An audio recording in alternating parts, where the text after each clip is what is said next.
crois que la question la plus importante qu'un thérapeute puisse poser à une personne qui l'accompagne, c'est: est-ce que tu te sens en sécurité dans la relation avec moi?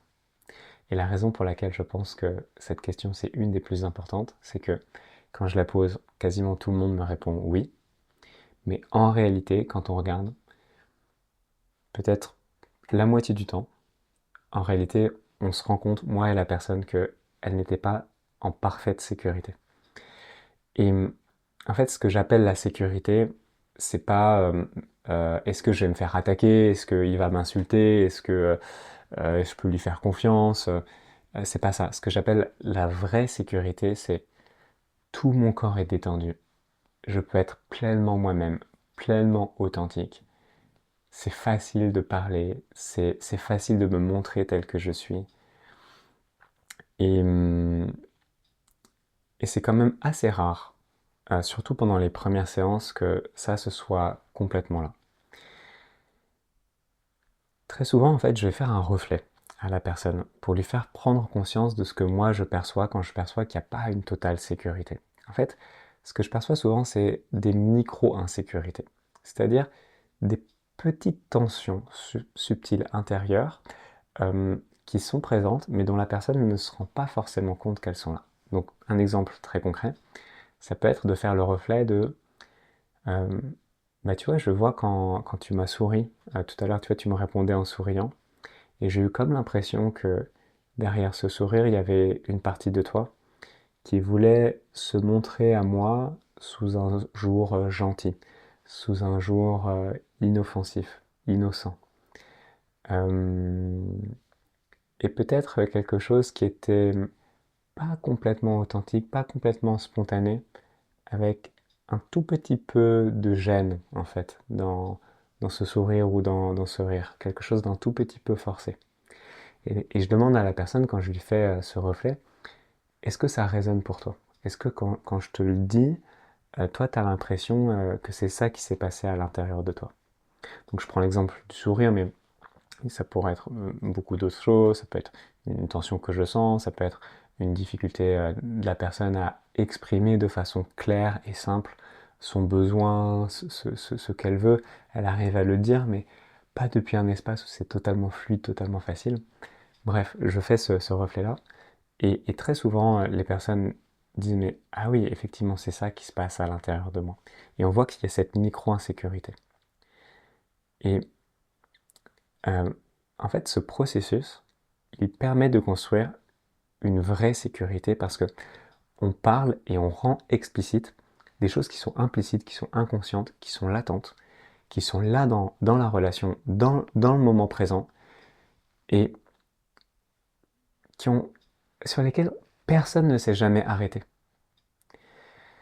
Et souvent, j'ai eu, en faisant ça, des retours des personnes à qui je demandais, mais tu vois, quand on parle vraiment de la sécurité, de comment tu te sens en sécurité là, dans le moment présent, est-ce que tu as déjà fait cette expérience, l'expérience de te sentir réellement en sécurité? Est-ce que tu sais vraiment ce que c'est? Est-ce que tu l'as déjà expérimenté avec un thérapeute? Et souvent, il y a une prise de conscience de waouh, mais en fait, je me croyais en sécurité, mais mon corps, mon système, lui, n'était pas totalement en sécurité. Il y avait toujours ces micro-insécurités qui étaient dans la relation, et je m'en rends compte. Et c'est tellement fondamental parce que pour ces personnes, parfois, c'est la première fois qu'elles font l'expérience de choses qu'elles peuvent ressentir et observer à l'intérieur d'elles pour savoir si elles sont vraiment en sécurité. Et parfois, ça peut conduire à vivre pour la première fois des micro-expériences de waouh, là je me sens un peu plus en sécurité. Et waouh, c'est ça le goût que ça a de se sentir mais complètement en sécurité, complètement détendu dans une relation. Et c'est comme une sortie d'hypnose, comme si la personne toute sa vie avait été en hypnose et même dans des conditions censées être sécurisantes comme des conditions de thérapie. Parce que en thérapie, bah, souvent, classiquement, quand on travaille avec un psychologue, un psychothérapeute, euh, on parle, on raconte nos problèmes et on essaie de mettre de la conscience, de comprendre nos problèmes, de mettre en place des stratégies pour résoudre nos problèmes.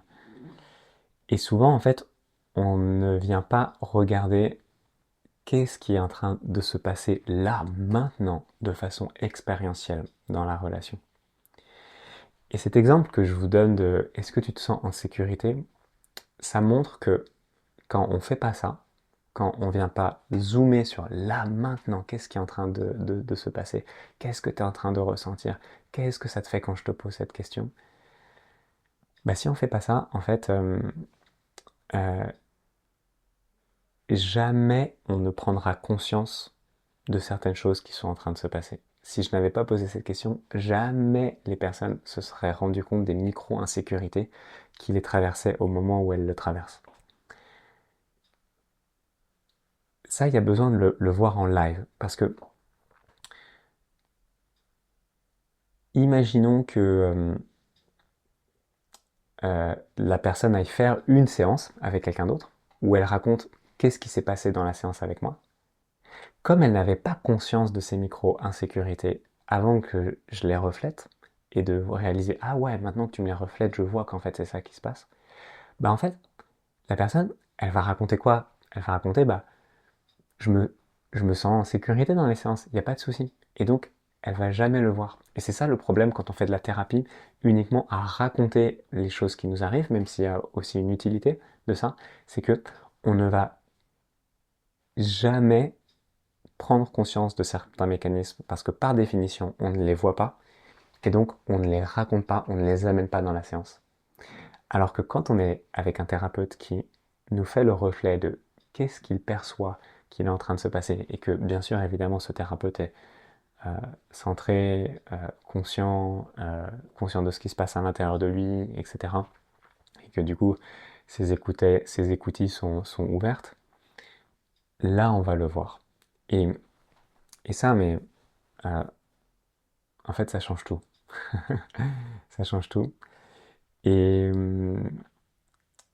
et c'est la façon dont j'accompagne avec cette approche merveilleuse qui s'appelle l'intelligence relationnelle et qui consiste à regarder ce qu'il se passe dans la relation et regarder si on se sent en sécurité dans la relation avant de commencer quoi que ce soit. Et on peut passer plusieurs séances à juste regarder qu'est-ce qui est en train de se passer en ce moment dans la relation et comment créer les conditions de sécurité. Et ça, c'est d'autant plus fondamental quand on a eu des blessures dans la relation avec les personnes qui étaient censées nous aider, notre papa, notre maman. Parce que, en fait, bah, souvent quand on a ces blessures, voire même peut-être trauma, il y avait quelqu'un qui était censé nous aider, et en fait, il a été insécurisant. Peut-être notre mère, elle était disponible pour nous écouter, mais en fait, euh, elle n'était pas dans un amour inconditionnel. Elle venait prendre de l'amour, elle avait toujours besoin de son petit câlin, etc. Ou peut-être notre père, quand on avait besoin de son aide, bah, il écoutait mais sans vraiment écouter, ou on se sentait rejeté, etc. Donc on a vécu ces expériences. Et du coup, on s'est construit en insécurité dans les relations, insécurité inconsciente, mais en fait, la personne qui est censée m'aider, elle m'insécurise. Et il y a ça qui se rejoue dans la relation avec quelqu'un qui nous accompagne. C'est une personne qui est censée nous aider, mais en même temps, j'ai tellement fait l'expérience qu'une personne qui était censée être bienveillante et censée m'aider, bah en fait, je pouvais pas lui faire confiance. En fait, il y avait une insécurité qui arrivait à un moment. C'est tellement ancré que ça vient se rejouer. Et du coup, je suis dans un paradoxe que à la fois, bah, j'ai besoin de ton aide, toi, le thérapeute, et à la fois, je me sens pas complètement en sécurité de me faire aider. Donc j'ai besoin de ton aide pour me sentir plus en sécurité, et à la fois, euh, tu m'insécurises parce que j'ai vécu ces expériences d'être insécurisé par des figures censées être aidantes. Et, et donc c'est pour ça que on peut rester pendant des années en thérapie et tourner en rond. euh, Tourner en rond parce qu'en fait, l'éléphant dans la pièce, comme disent les anglo-saxons, il n'est pas adressé. Il y a ce truc énorme qui est là dans le champ que, en fait, depuis le début de la relation, je ne me sentais pas en sécurité complètement, il y avait ces micro-insécurités, et ça n'a jamais été nommé. Alors, voilà, l'intelligence relationnelle, c'est cette méthode qui permet magiquement d'adresser ça. Et la façon dont on le fait, c'est à la fois, comme je vous l'ai expliqué, de simplement poser la question, d'observer ce qui se passe, et d'observer ce qui se passe dans votre corps. Et donc, si on travaillait ensemble, par exemple, moi, je vous poserais très souvent la question, ok, quand je te dis ça, qu'est-ce qui se passe dans ton corps? Et quand tu me réponds ça, qu'est-ce qui se passe dans ton corps? Et pour reprendre l'exemple qui était donné tout à l'heure, ok, donc je t'ai partagé que je percevais qu'il y avait dans ce rire quelque chose de pas complètement authentique. Et puis toi, tu m'as répondu quand je t'ai fait part de ce miroir-là, ah ouais, je vois, ouais, effectivement, c'est ça qui s'est passé à l'intérieur de moi. Ok. Qu'est-ce qui se passe dans ton corps? Qu'est-ce que tu ressens là dans le moment présent de nommer ça? Et, et on regarde ce qui se passe. Et le nommer, ça peut créer encore plus d'insécurité. On se sent vulnérable, peut-être on est vu, ou au contraire, ça peut venir soulager de ah mais je le vois ce truc et je suis pas obligé d'avoir ce petit rire ou ce petit sourire crispé.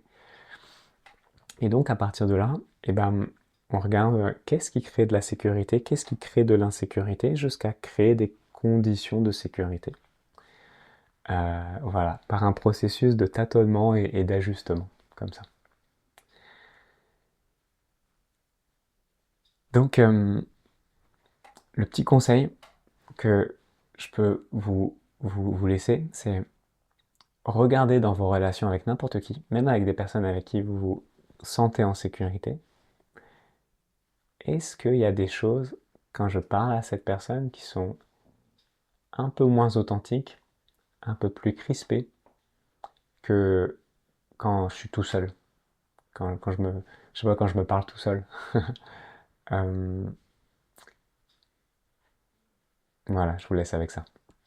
Alors cette vidéo était générale, mais si toi, tu as envie de connaître ton profil à toi de phoning ou de suradaptation, tu peux cliquer dans le lien qui est dans la description de cette vidéo et tu auras accès à un quiz que je t'ai préparé pour pouvoir identifier ton profil. C'est gratuit.